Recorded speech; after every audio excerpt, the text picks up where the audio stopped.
than no any other government.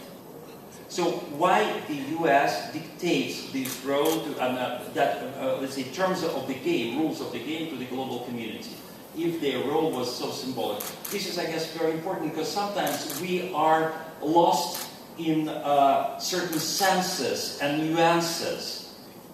Because when we go back to that record of John Postel, I mean, I wasn't there, but the rumors were, I mean, at least I was told so, that initially John Postel came up with a notebook, with a simple notebook, and that was IANA. So he ticked off whatever changes in the root, I mean, in the file of the zone every time, and that was it. So very simple. And then natural questions would arise something like, what is being told about IANA transition? That the process should be very well thought through, that it should engage all the stakeholders and all those things. Is it really the case? Shall we try some reality check? Like, for example, is it really a complex process? And my answer would be, no, it is not. Because back in the 90s, John Postel, actually, just by himself, made that transition manually. It was exactly January the 28th, 1998, when John Postel sent out instructions to the root server operators, asking them to report to him, rather than to a company which was at that time running IANA. And they obeyed, except for another 4 servers which were run by the US government, military and NASA and whatever. So John Postel made it within a matter of minutes. And then he was asked to undo this.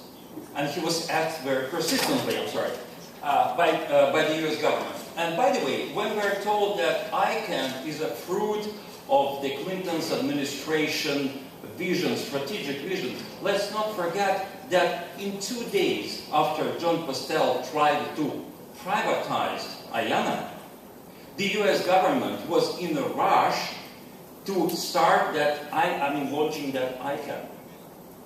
Just in 2 days after that. So it's interesting just to, once again, to revisit that history, to understand that sometimes truth is there, but it can be a little bit twisted, a little bit bended for the benefit of certain parties. Now, next thing which I put for myself is that what we can take from the presentation is that IANA is pretty much the US government property, right? Well, in a sense. The US government sponsored the creation of IANA and development of IANA, but at the same time, we should not forget that the holder of intellectual property right to IANA is not the US government. It's the University of Southern California. And nobody asks the University of Southern California whether they agree or not. You can check. When ICANN enters into contract with the US government about IANA, there is a very special clause there, a special line, that the intellectual property right to IANA is actually held by the University of Southern California. So, again, a very tricky, like evasive reality. And there is yet another thing, which is, well, I told about, once again, IANA transition is viewed as a kind of unique process. For the first time ever, there is such an exercise. But in fact, IANA was transitioned several times. And I already mentioned John Postel, and there was yet another company, Network Solutions, I think, was it? Which was for a while IANA operator. So, I mean, it is not new for us to understand that IANA was transitioned before.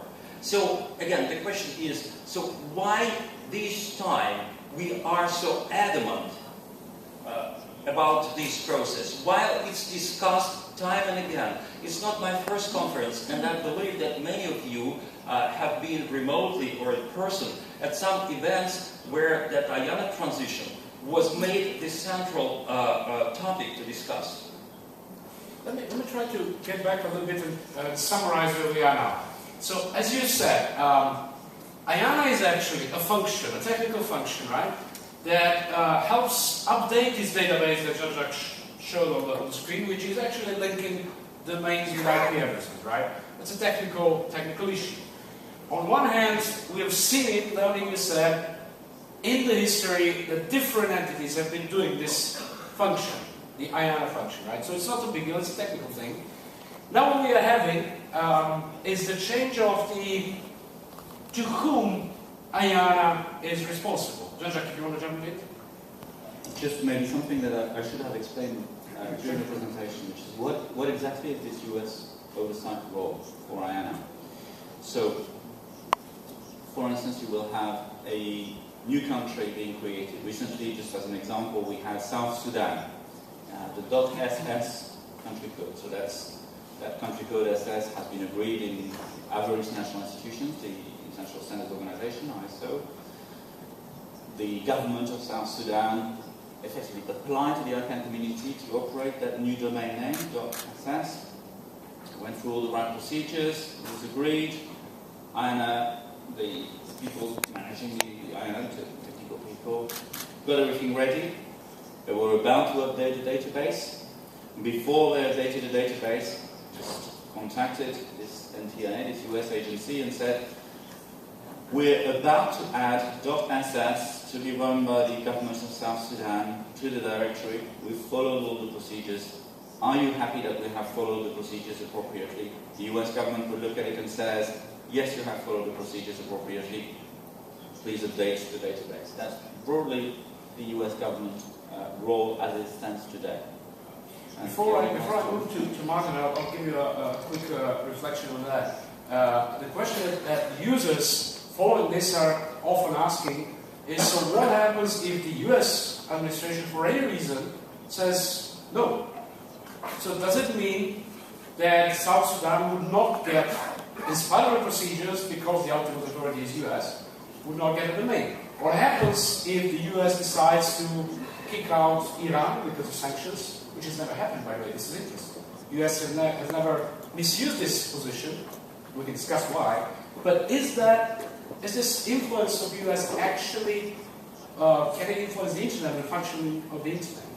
Now, let me switch to, I'm just throwing this to the discussion. Let me switch to Martin with now brief initial reflections from your side.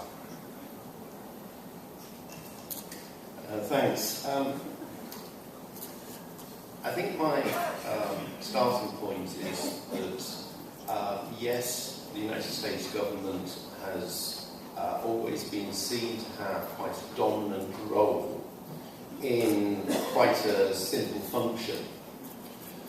And for a lot of countries around the globe, that's quite threatening. I happen to come from a country where if something were to go wrong, it would be quite easy for me to get the UK government to send its ambassador in and to sort it out quickly. So I can, from that perspective, understand the concerns that somebody might have on the US government role. And as a net result, I actually see a very important step, the step of moving it away from the US government in what, in terms of 1998, would have been privatisation. And in the jargon of today, and I really don't know how this comes over in Serbian, into the collective responsibility of the multi-stakeholder community, so that bringing that new level of accountability into the system. And that, I think, is an important step. But part of that is that, and here I think I would disagree with Leonid's view, or at least as he expressed it, I actually think that where the US has always been seen to dominate that process, it would certainly have seen its role as being to make sure that others did not. So in fact, as you've just said, .ss got put into the route. Nothing has ever been removed from the route because the US government actually knows that if it did, it would break the system. So that's actually sort of quite an important check and balance. And then I sort of go on to say, well, you know, let's actually go back to what Jean-Jacques said about the IANA. The IANA is a simple database system. Very, very simple. Registries who are running TLDs have got, you know, in our case, 10 million entries in our database, as opposed to a few hundred, perhaps now a bit over 1,000 entries in the IANA database. It's a key service. It is primarily technical and clerical, and I would strongly say it needs to be kept there very much as a technical and clerical service. However, it has got that political shadow hanging over it that, in theory, the masters of IANA could pull the plug and .uk comes out of the internet. I actually think that would break the system, but you know, it is a risk. And I'd come up with saying my other big word, other than the privatisation process that we're now going through, is a non-politicisation of the process, whether it be politicisation with the sort of government role of politicisation, or whether it be a lowercase politicisation where actually it is a particular dominant view. And I don't want to knock the multi-stakeholder model. It's not intended to knock the multi-stakeholder model. But for .uk, I would be very, very opposed at being told by a US pressure group that we have to adopt certain policies in UK. And if I feel that way, I'm pretty sure there are other countries around the globe that would feel even worse. I'll stop there for a minute. Now, a quick reaction. Yeah. May I ask the audience, you drive the cars, of course. What is that inscription on these rear view, glass? I mean, I don't know how it's called in English. Yeah, that rear view mirrors, you know? What's the inscription? I mean, what is the wording there? What does it say? Objects seem to be closer than they are in the reality, right? So the same with the internet. It's such an evasive reality. Now, there were some absolutely correct remarks, except for who actually enters whatever changes into the root zone file. I mean, what's the entity which is doing that? Who is tasked to change that? Yeah. Yeah. Who? It's VeriSign that does it under a separate contract from a US government. And I think one of the interesting things to note about VeriSign is that it runs the big daddy of all top-level domains. .com. Bigger than all of the others put together. So yeah, I agree with you. It's a big risk. So we have currently we have a US company which actually does change it with the agreement of the US government. Is that right? That's yet another point. Now, who is eligible so far at this present stage to enter into IANA contract with the US government? And the answer is, one of those key qualifications is the supplier to the, to the Ministry of Defense of the United States. And the one and only bidder for that IANA contract has so far been ICANN, right? So we should also bear this in mind.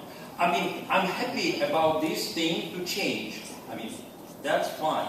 But that was the key qualification. Now, my next question to the audience and to my fellow panelists is, when you run such an important, such a critical function, does it mean that you have no right to make a mistake? I mean, if you have this ultimate authority to decide whether such and such change in the root zone file should and must be done, does it mean that you have no right to make a mistake? Pretty much so. What happens if there is a mistake? Let me just tell you, because I have two vivid examples, which might be, well, for you might be kind of new. .tm is a top-level domain for the Republic of Turkmenistan, a very obscure country. Some of you never heard of it. Was a part of the Soviet Union, and it's a very peculiar country. Suffice it to say, it's second to North Korea in terms of openness. .tm is supposed to be run by some Turkmen, whatever entity. But you'll be surprised, it's run in the United Kingdom by some British company under some circumstances, which under some circumstances was delegated that right, was mandated to do that, and the government of Turkmenistan has no idea whatsoever how that became possible. I mean, they talked to me very openly. They said, we never granted any letter of support to that organization, to the best of our knowledge. Let's talk for, no, it's a great example. I'm sure there are other examples. There were a couple of good comments on the Twitter wall. One was that X-Files movie music would suit well in the background of this discussion. The other one is that, unfortunately, we don't have any lady with us today at the panel, and I know we apologize for that. We've been trying our best, but it didn't work this time. We promise next time. I hope we promise next time to have ladies as well at the panel. Then there was a question which was related to whether it's really only about a database or, I mean, the whole content of the internet and so on, and how important is that. We're not going to go into that part of the discussion. Today we're discussing the root zone and the top-level domains. Of course, there is other aspects of the internet which are equally or more relevant, but currently we are discussing the US role and what's happening. Now, before we move to the next question, which is, so what happens if we change? Martin, I'll give you, in a second, I'll give you a feedback. Any questions or comments from you? Okay, we'll follow the Twitter as well. Any comments from your side? Any questions? Any unclear things? I definitely have to... Can you tell us? I can't really tell you. It's just because it's the local joke. So you will not, I'll explain it later. Any comments? Any questions? Or should we move on? I hope that doesn't mean that we're confused. Sure. Can we get a mic there? Please introduce yourself. Please. We can't be on. No, we don't have a shooting squad. No. I'm disappointed. Hello everybody, I'm Mikhail, I'm a local boy, and I have a question for the whole three of you. You were talking about the technical stuff, how the US government wants to back down. But there is another question that pops up. Why does the US government want to back up when the internet is a huge database where you can look everything up? It can be used by the security services, FSB, NSA, and etc., etc., etc. I mean, why? You say the US government had a symbolic gesture funding. I'm sorry, my voice is strong. So why are they backing down? Why? That's an excellent introduction into the next part of the session. Any other points, comments? The question on there, which I'm just going also, what happens if the country doesn't exist anymore, as we had seen a couple of times in the history? So what happens to the size and so on? Any other question for the moment? We'll open up later as well.